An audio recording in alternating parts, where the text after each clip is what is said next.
சிறகடிக்க ஆசை upcoming review பார்க்கலாம். மீனா அப்படியே பார்த்து சொன்ன கையோட செம்ம டென்ஷன் ஆகுறாங்க. என்ன டாக்டர் சொல்றீங்க? ஆமாம்மா, உன் தம்பி கையை பிடிச்சி யாரோ ஒடிச்சு வச்சிருக்காங்க அப்படிங்கிறாங்க. உடனே போறாங்க. போயிட்டு தம்பியை பார்த்து சத்யா உண்மையை சொல்லுன்னு கேட்குறாங்க. துருவி துருவி அவன் ஃபர்ஸ்ட் வந்து மழுப்புறான். அதுக்கப்புறமா மாமா தாக்கா இந்த மாதிரி கையை ஒடிச்சு விட்டாரு. என்னடா சொல்ற? ஏன்டா அவர் கையை ஒடிக்கணும் அப்படிங்கிறாங்க. இல்லக்கா, நான் காலேஜுக்கு 2 நாள் போகல, எனக்கு முடியல, என்னால் போகல, ஃப்ரெண்டோட போயிட்டேன். ஆனால் அதுக்கு போய் நான் குடிச்சிட்டு வந்து பயங்கரமாக அடிச்சு விட்டாரு அப்படிங்கிறாங்க. இப்படி பண்ணிட்டாரு, இவர் ஏன் இப்படி பண்ணணும் அப்படின்னு சொல்லிட்டு, சரிடா நீ இரு நான் பார்த்துக்கிறேன்ட்டு வெளியில் வந்து மீனா வந்து ஃபோன் பண்ணிக்கிட்டே இருக்காங்க முத்துக்கு. முத்து எடுக்கவே மாட்டேங்கிறாங்க. அடிச்சுக்கிட்டே இருக்காங்க, எடுக்க மாட்டேங்கிறாங்க. அதுக்கப்புறம் அவங்க செம்ம போதையில் இருக்காரா, அதனால எடுக்க முடியல. செட்டுக்கே போயிடுறாங்க முத்து மீனா பார்க்கறதுக்கு. மீனா என்ன பண்ணுறாங்க, போன கையோட என்ன இப்படி பண்ணியிருக்கீங்க அப்படின்னு செம்மையாக காண்டாகி போய் திட்டுறாங்க. கொஞ்சம் நிதானமாக இருங்கம்மா அப்படிங்கிறாங்க. ஆனால் கேட்கவே மாட்டேங்கிறாங்க மீனா. நல்லா முத்துவை பற்றி தெரியும், தெரிஞ்சிருந்து ஏன் இப்படி பேசுகிறாங்கன்னு தெரியல. என்ன நல்லா தெரியும்னா என்ன, கோபம் வந்தால் என்ன வேணாலும் பண்ணுவாருங்கிறதும் தெரியும், பாசம் வந்தால் என்ன பண்ணுவாருங்கிறதும் மீனாவுக்கு தெரியும் இல்லையா? நமக்கு தெரியும் எல்லா விஷயமும், மீனாவுக்கு தெரியாதுல்ல. மீனாட்டக்கு நான் சொல்லலைல முத்து.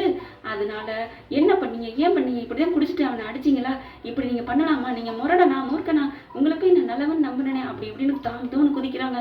ஒரு அளவு தானே எல்லாம் மீறிடுச்சுன்னா என்ன ஆகுறது, ஒன்றும் சொல்ல முடியாமல் கேள. அங்கே செல்வம் சொல்லிவிடுறாரு, இங்கே பாருமா நீ ரொம்ப பேசாதமா அப்படின்னு சொல்லிட்டு, உன் தம்பி என்ன காரியம் பண்ணியிருக்கான்னு தெரியுமா அப்படின்னு சொன்னோன்னே, டேய் வேணாண்டா அப்படின்னு முத்து எவ்வளோமா இருக்கிறாங்க. நீ சும்மா இரு முத்து, நீ சொல்லாமல் இருக்கக்கூடாது அப்படின்னு சொல்லிட்டு அந்த செல்லை எடுத்து காமிக்கிறாங்க. காமிச்ச உடனே அப்படியே அதிர்ச்சி ஆயிடுறாங்க மீனா.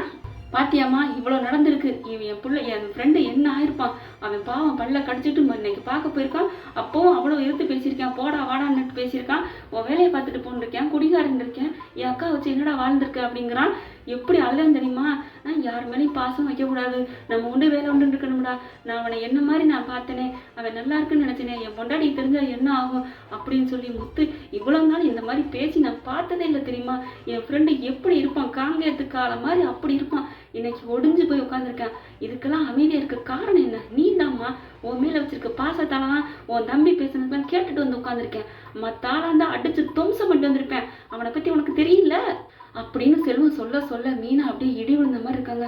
என்னங்க இப்படி சொல்றீங்க, அவன் இப்படி பேசிட்டானா, அவனை ஒரு கையோட ஒடிச்சிருக்க கூடாதுங்க, 2 கையும் ஒடிச்சிருக்கணும் அப்படின்னு சொன்னாங்க பாருங்க. சபாஸ்மா, அப்படித்தாம முத்து சொன்னான். என் மீனாவுக்கு மட்டும் தெரிஞ்சிச்சுன்னா அவ அடிச்சு நொறுக்கிடுவா அப்படின்னு தான் சொன்னான். கரெக்டா உன்னை புரிஞ்சு வச்சிருக்காமா அப்படிங்கிறாங்க. இதை நான் சும்மா விட மாட்டேன், அவனை போய் நான் வச்சுக்கிறேன் அப்படிங்கிறாங்க. வேணாம் மீனா, போயிட்டு பிரச்சனை பண்ணாத. எப்படி நான் சும்மா விட முடியும், அவரை பார்த்து என்ன கேள்வி கேட்டிருக்கேன், பணத்தை அடித்தது கூட ஒரு விதத்தில் நான் மன்னிச்சிருவேன், ஆனால் என் புருஷனை பார்த்து பேசுனதை நான் மன்னிக்கவே மாட்டேன். அவனுக்கு இருக்கு உண்டு இல்லைன்னு சொல்லிட்டு வேக வேகமாக கோச்சிட்டு கிளம்புறாங்க ஹாஸ்பிட்டலுக்கு. வேணாம் மீனா அப்படிங்கிறாங்க. நான் இதுக்கு தான் சொல்ல வேணாம்னு நினச்சேன், நீ எல்லாம் தாங்க மாட்டேன்ட்டு. ஐயோ எங்கள் அம்மா என்ன ஆக போகுதுன்னு தெரியலையே அப்படின்னு புலம்பிகிட்டே கிளம்பி போகிறாங்க. வேணாம் மீனா வேணாம் மீனாங்கிறாங்க. பொறுமையாக பேசிக்கலாம், அவன் முதல்ல குணமாகி வரட்டும் அப்படிங்கிறாங்க. ஆனால் முடியாது, அவனை நான் இன்னைக்கு சும்மா விட மாட்டேன் அப்படின்னு ஹாஸ்பிட்டல் கிளம்பி போகிறாங்க. ஓகே ஃப்ரெண்ட்ஸ், என்ன நடக்குதுன்னு பொறுத்திருந்து பார்க்கலாம். உங்கள் பொண்ணானுக்கு ஏதாவது ஒரு லைக்கை போட்டு சப்ஸ்கிரைப் பண்ணிடுங்க. Thank you friends.